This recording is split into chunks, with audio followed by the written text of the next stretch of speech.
when we speak about panic attack or anxiety attacks, we talk about it like this other entity, like, oh yeah, I just had a panic attack. And then it's like, oh, okay, cool.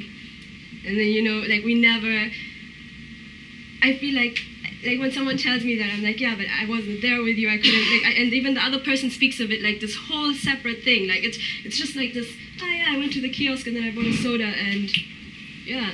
And I just, I don't know, I find it very important to document these moments as well that we have, especially moments where we're going through mental health and it's like documented. And I think I get this need to document things because of my mother, because I know that she wanted to document a lot of things that she was going through when she had cancer.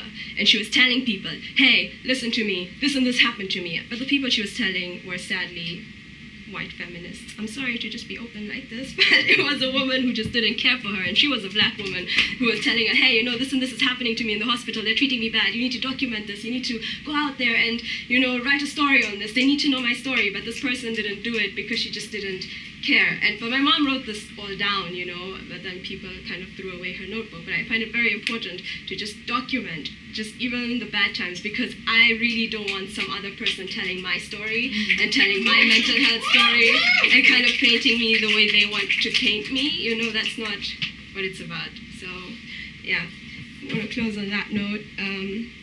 This poem is called Echinopsis.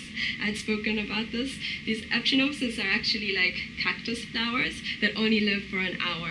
Like they bloom and they bloom really big. Like they have these huge petals, but it's just for an hour and then they wilt. And yeah, and they only bloom at night. But they're really cool cactus flowers. Echinopsis. Echinopsis. Yes. Okay. I did not decide that this would come to an end.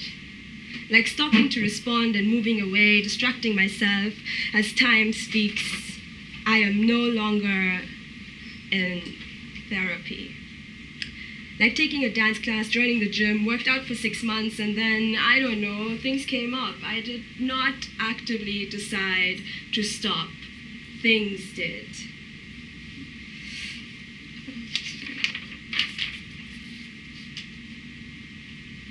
I did not actively decide to go to the tracks at night with miles blowing in my ear. No, I did not actively push myself, but my mind did fantasize at times what it would be like if I stayed alight. The last thing she said to me was that I can now look at you, that I can now look at her in the eye when I speak to her, that I can hold a conversation, that I am a presence, that I am a bright light. I never went back to her, jaywalking past all the lights. Thank you.